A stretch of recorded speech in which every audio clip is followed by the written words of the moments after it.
சந்தன மரம் இலைய பிச்சுன்னா நாரி தலையும் அவ்வளோ நாற்றம் அடிக்கும். அதனால் அது ஒன்று அப்படி ஒரு பெரிய இது இல்லை. இதனுடைய சென்ட்ரல் ரீஜனில் இருக்கக்கூடிய வைரம்னு சொல்கிறோம்ல, வைரம்னு ஒன்று சொல்கிறோமா, ஒரு மரம் இவ்வளோ பெரிய மரத்தை வெட்டினீங்கன்னா ஒரு சின்ன பென்சில் மாதிரி கிடைக்கும். அந்த வைரத்தில் தான் ஸ்மெல் இருக்குது. அதில் தான் சாண்டல் ஆயில் நிறைய இருக்குது. ஆயில் ரிச் ஆயில் கேனல்ஸ் இருக்கிறதுனால உங்களுக்கு அது ஆயில் ஸ்மெல் வருது. இதனுடைய வேர்கள் வேர் எல்லாமே மணக்கும். வேறு எல்லா பக்கமும் எது எடுத்தாலும் வேறு எடுத்தால் மரம் போயிடும். அதனால் அது ஒரு அவ்வளோ புத்திசாலித்தனமான முடிவு இல்லை.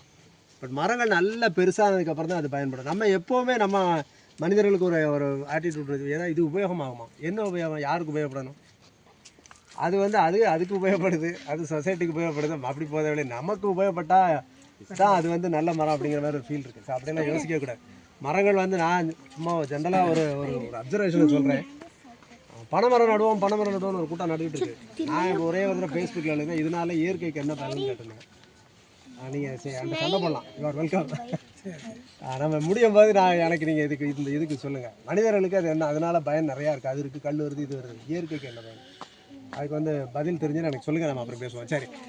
சந்தன மரம் இந்த மார்பிட் தேர்ட்ஸ்னு ஒன்று சொல்லுவாங்க. மார்பிட் தேர்ட்ஸ்னால் ஓயாமல் தாகம் எடுத்துகிட்டே இருக்கும்.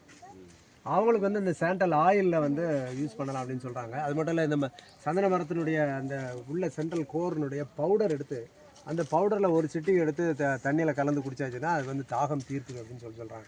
ஸோ இப்போ மார்பிட் தேர்ஸ்ன்னு சொல்லுவாங்க. மார்பிட்னா ஓயாமல் தாகம் எடுத்துகிட்டே இருக்குது.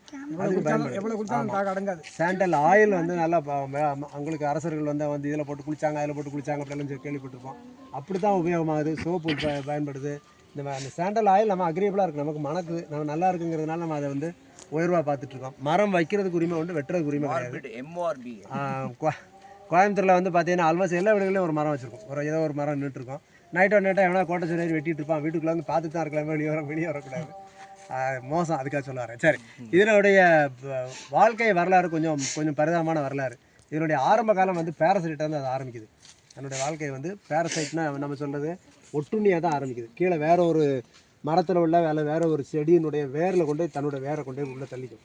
உள்ளே தள்ளிட்டு அங்கே இருந்தால் உணவு எடுத்துக்குது. முதல்ல உணவு எடுத்து வளரும். வேறு மரங்கள் வேறு ஏதோ ஒரு வேறு பக்கத்தில் போச்சுன்னா அது பிடிச்சிது. அப்படி ஒரு வேறு அதுக்கு கிடைக்கல அப்படின்னா வளராது, செத்துரும். அப்படியே செத்து போயிடும்.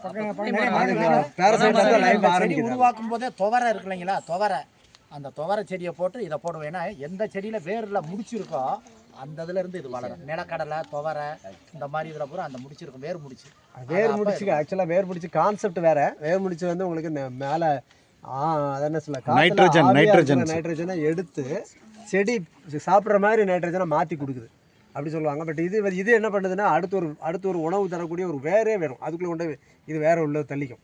ஹாஸ்டோரியம் வேறு அதுக்குள்ளே தள்ளிட்டு அங்கேருந்து உருட்டை சக் பண்ணி எடுத்து சாப்பிட்டு அப்படி வளர்ந்து ஒரு ஸ்டேஜுக்கு வந்ததுக்கப்புறமா பிரிஞ்சுக்கும். அதுக்கப்புறம் பிரிஞ்சு போகும். சில பேர் ஆப்ளிகேட் பேரசைட்டுவாங்க. கொஞ்ச நாள் பேரசைட்டை உட்காந்துக்கிட்டு அப்புறம் தான் வாழ்க்கையை தப்பிச்சு போயிட்டுருக்காங்க.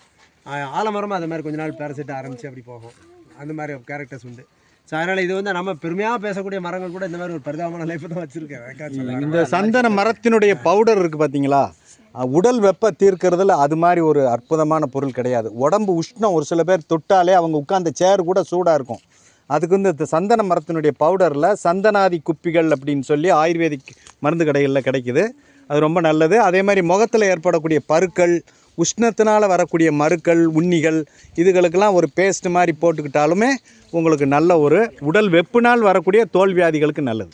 மார்பிட் தேர்ட்ஸ் நான் சொன்னேன் இல்லையா, அது அந்த சாப்பிடலாமா சார்? உள்ளேயும் சாப்பிடலாம். யாரு சந்தன மரத்தை யார் முதல்ல பார்க்குறா? தண்ணியில் ஏற்கனவே பார்த்துறீங்களா? பார்த்தது இல்லையா? யார் பார்க்கல? ரமணி சார் கை தட்டுங்க முதல்ல. கை தட்டுங்க. பூ நல்ல டார்க் ப்ரௌன் கலர், நல்ல ப்ரௌன் கலர் பூ. காபி தூள் மாதிரி, காபி தூள் கலரில் உட்காந்து மைசூர் கர்நாடகா பட்டு தான் நல்லா யூஸ் பண்ணுறேன். எங்கேயோ ஒரு இடத்துல பார்த்தேன், ஒரு ட்ரீ வாக்கில் பார்த்தேன்.